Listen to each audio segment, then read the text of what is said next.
অল্প দিনে ঋণ পরিশোধ করার নবীজির শেখানো 5 শব্দের একটি নতুন দোয়া আজকের এই ভিডিও থেকে আপনি শিখতে পারবেন। একদম পিওর এবং শক্তিশালী একটি দুরূদ শরীফ নতুন শিখায় দিব শব্দে শব্দে ইনশাআল্লাহ। যত কঠিন এবং জটিল ঋণ আপনার হোক না কেন, পাহাড় পরিমাণ ঋণও যদি আপনার হয়ে থাকে, আল্লাহ তাআলা আপনার ঋণ পরিশোধ করার ব্যবস্থা করে দিবে। আহারে, এত পরিমাণ ঋণ অনেকের হয়েছে, জমি জামা বাড়ি বিটা বিক্রি করলেও ঋণ পরিশোধ করার ক্ষমতা তার নেই। সুতরাং বাড়ি ঘর থেকে সে ঋণের কারণে বের হতে পারতেছে না। মাসের শুরুতেও ঋণ, মাসের মাঝখানেও ঋণ, মাস শেষ হলে টাকা পয়সা আসে, আবারও ঋণগ্রস্ততার মধ্যে পড়ে যেতে হয়। নবীজির শেখানো আমলটা আজকে আপনি কষ্ট করে হাতে পায়ে ধরে বলবো, একদম ছোট আমল, শিখে যান ইনশাআল্লাহ। ও প্রিয় দিনী ভাই এবং বোন, আপনাদের অনেকের কিন্তু চাকরির ব্যবস্থা হচ্ছে না। এই পাওয়ারফুল শক্তিশালী আমল করে আপনি যদি আল্লাহ তাআলার নিকট চাইতে পারেন, ইনশাআল্লাহ চাকরির ব্যবস্থা হবে। আল্লাহ তাআলা আপনার চাকরি ব্যবস্থা করে দিবে। চাকরি হয়েছে, প্রমোশন হচ্ছে না, প্রমোশনের ব্যবস্থা হবে। আপনার পরিবার সংসারে এত পরিমাণ অভাব অনটন দুঃখ কষ্ট সদা সর্বদাই লেগেই থাকে, হতাশায় পড়ে আছেন, অবশ্যই আল্লাহ তাআলা আপনার সব সমস্যার সমাধান করে দিবে। এমনকি আপনি যে কৃষি কাজ করছেন, কৃষি কাজেও আল্লাহ তাআলা উন্নতি দান করবে, আপনার ব্যবসার কাজেও উন্নতি দান করবে। এই যে মাসটা চলিতেছে, এটা কিন্তু জিলহজ মাস, আল্লাহ তাআলার নিকট অত্যন্ত গুরুত্বপূর্ণ, রহমতপূর্ণ, বরকতপূর্ণ মাস হইল এই জিলহজ মাস। আল্লাহু আকবার। এই জিলহজ মাসের মধ্যেই কিন্তু হজ অনুষ্ঠিত হয়। আল্লাহু আকবার। এই হজের উসিলায় আল্লাহ তাআলা আপনার এই আজকের আমলটা কবুল মঞ্জুর করবে। আল্লাহ তাআলা কুরআন আল কারীমের মধ্যে সুস্পষ্ট ভাষায় বলেছেন, আল হাজ্জু আশহুরুম মালুমাত, হজের সময় হইল 2.5 মাস। আল্লাহু আকবার। সুতরাং এই মাসগুলো আল্লাহ তাআলার নিকট অত্যন্ত বরকতপূর্ণ, রহমতপূর্ণ। বান্দাবান্দি মনকে উজাড় করে দিয়ে আল্লাহ তাআলার নিকট যা চাই, এই মাসগুলোর মধ্যে আল্লাহ তাআলা বান্দাবান্দির জন্য তার আকাশের দরজা খুলে দেয়, তাই আল্লাহ তাআলা দিয়া দেয়। ও প্রিয় দিনী ভাই এবং বোন, আসুন ফজরের 2 রাকাত সুন্নত নামাজ আদায় করার পরে ফরজ নামাজের আগে আমলটা করবেন, একদম পিওর সময়। বিশ্বনবী বলেছেন, তাম দুনিয়ার মধ্যে যা কিছু আছে সবগুলোকে যদি এক পাল্লায় রেখে টান দেওয়া হয়, আর ফজরের সুন্নত নামাজ আদায় করার পরে ফরজ নামাজের আগে যে সময়টা রয়েছে, এই সময়টা যদি অপর পাল্লায় রাখা হয়, তাহলে অবশ্যই তাম দুনিয়ার সব কিছুর চাইতে এই সময়ের ওজনটাই বেশি ভারী হয়ে যাবে। আল্লাহু আকবার। এত দামি, এত শক্তিশালী সময়ে আপনি আমলটা করবেন। আসুন প্রিয় দিনী ভাই এবং বোন, ফজরের আজান যখন হয়ে যায়, ঘুম থেকে তাড়াতাড়ি জাগ্রত হয়ে 5 থেকে 10 মিনিট সময় হাতে রেখে আপনি আগে ভাগে সুন্নতটা পড়তে হবে। আগে ভাগে সুন্নত পড়বেন, সুন্নত তরিকায় ওযু করে ওযু শুরুতে একবার বলবেন, বিসমিল্লাহির রহমানির রহিম। সুন্নত তরিকায় ওযু করার পরে আপনি একবার কালিমায়ে শাহাদাতটা আকাশের দিকে আপনার হাতকে উত্তোলন করে এরকম ভাবে পড়বেন, আশহাদু আল্লা ইলাহা ইল্লাল্লাহু ওয়াহদাহু লা শারীকা লাহু ওয়া আশহাদু আন্না মুহাম্মাদান আবদুহু ওয়া রাসূলুহু। মহিলা মা বোনেরা বাসাবাড়িতে, ভাই বেরাদাররা বাসাবাড়িতে অথবা মসজিদে ফজরের 2 রাকাত সুন্নত নামাজ আদায় করার পরে কিবলামুখী হয়ে বসে চোখ বন্ধ করে আল্লাহু আকবার 81 বার পর্যন্ত এই নবীজির শেখানো শক্তিশালী দোয়াটি আপনি পাঠ করবেন। আমি একদম অতি সহজে নতুন দুরূদ শরীফটা আগে শিখিয়ে দিচ্ছি, এরপরে ঋণ পরিশোধ করার দোয়াটি ইনশাআল্লাহ শব্দে শব্দে শিখিয়ে দিচ্ছি। আমার সাথে সাথে শিখুন। আল্লাহুম্মা সাল্লি আলা,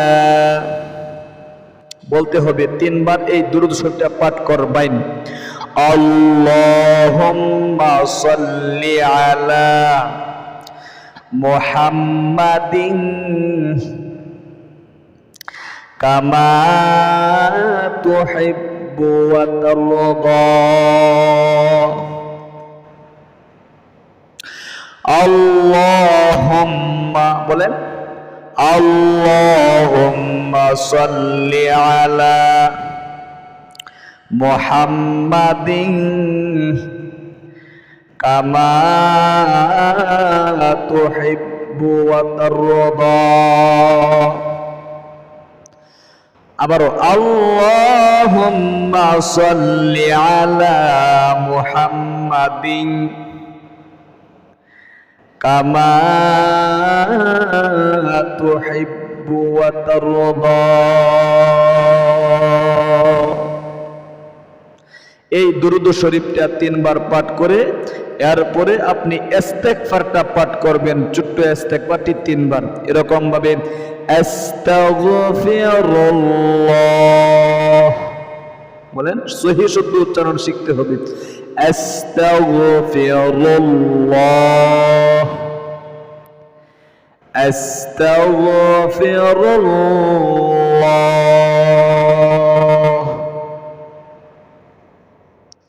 মাশাআল্লাহ। এরপরে আপনি নবীজির শেখানো 5 শব্দের সেই শক্তিশালী দোয়াটি আমি শিখাইয়া দিচ্ছি। অবশ্যই যত দুশ্চিন্তা আপনার আছে, শুধু ঋণ পরিশোধ হবে তা নয়, আপনার সব সমস্যার সমাধান আপনি করতে পারবেন ইনশাআল্লাহ। খুব মনোযোগ দিয়ে পাঠ করুন। আল্লাহুম্মা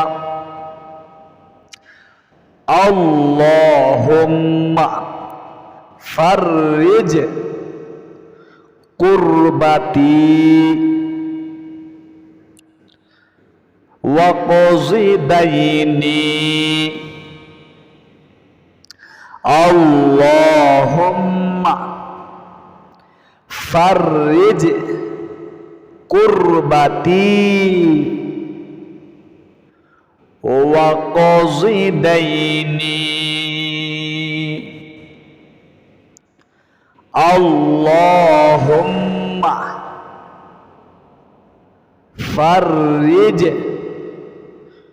কুরবাতি ওয়া কযি দাইনি। বলেন, আল্লাহুম্মা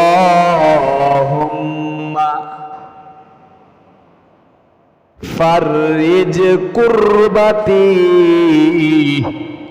ওয়া কযি দাইনি।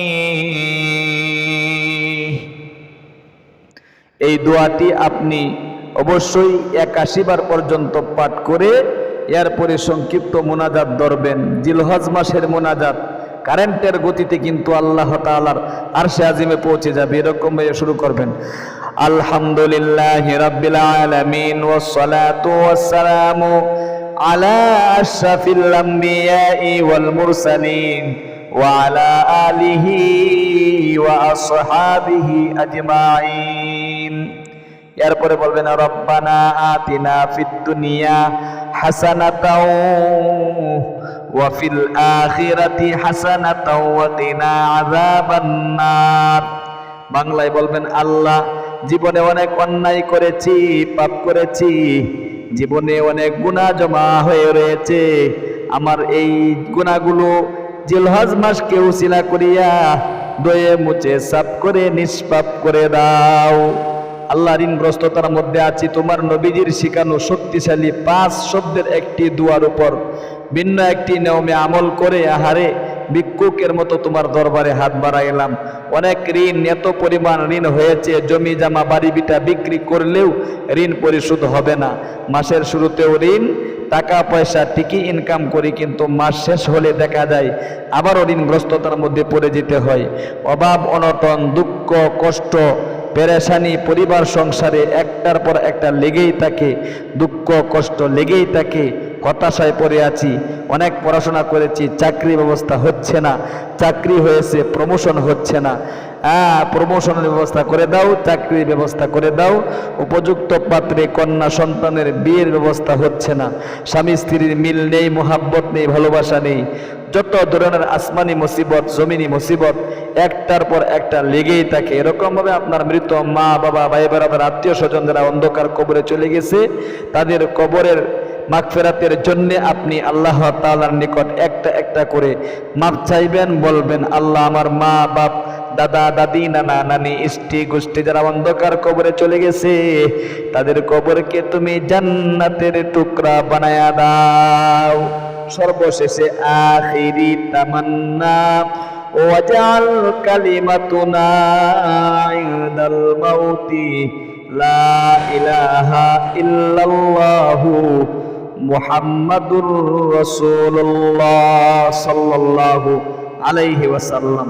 তাহলে প্রিয় দিনী ভাই এবং বোন, আমলটা অবশ্যই মন থেকে ইয়াকিন নিয়ে, বিশ্বাস নিয়ে জিলহজ মাসে করি। আল্লাহ তাআলা খুব অল্প সময়ে, অল্প দিনের ভিতরেই আমার ঋণ পরিশোধ করার ব্যবস্থা করে দিবে। ভালো থাকুন, সুস্থ থাকুন, আমাদের ইসলামিক এই চ্যানেলে যুক্ত থাকুন। আজ এ পর্যন্তই, ইনশাআল্লাহ।